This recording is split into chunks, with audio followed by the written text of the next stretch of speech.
ইযা নুদিয়া লিস-সালাতি মিন ইয়াউমিল জুমআতি ফাসআউ ইলা যিকরিল্লাহ।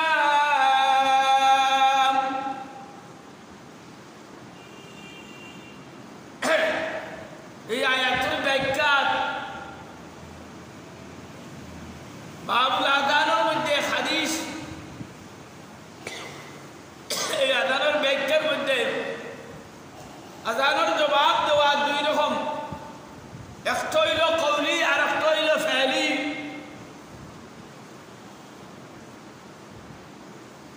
কওলি আযান দেওয়া, আযানের জবাব দেওয়া, কোনো কোনো উলামায়ে কেরাম হলে হইতে আল্লাহু আকবার মুয়াজ্জিনে যখন বলছেন তখন আপনি আল্লাহু আকবার বলা এটা মুস্তাহাব।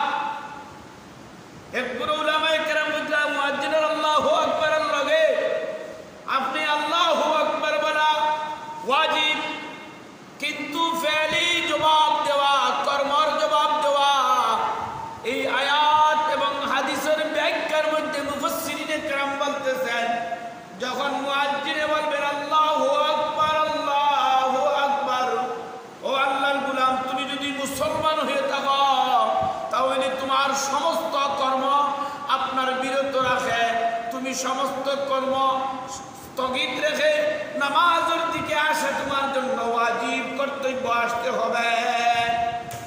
হ্যাঁ, নামাজের প্রস্তুতির জন্য বাথরুমে গেছ, এইরকম কোন কর্মের মধ্যে আসো তাহলে এটা সমস্যা নাই, তুমি কাজ ছাড়াও গোসল শেষ করো, শেষ করে তাড়াতাড়ি মসজিদের দিকে নামাজের দিকে, মহিলা হইলে নামাজের দিকে প্রস্তুত গ্রহণ করে বাসার মধ্যে বাড়ির মধ্যে নামাজ আদায় করা তোমার জন্য কর্তব্য।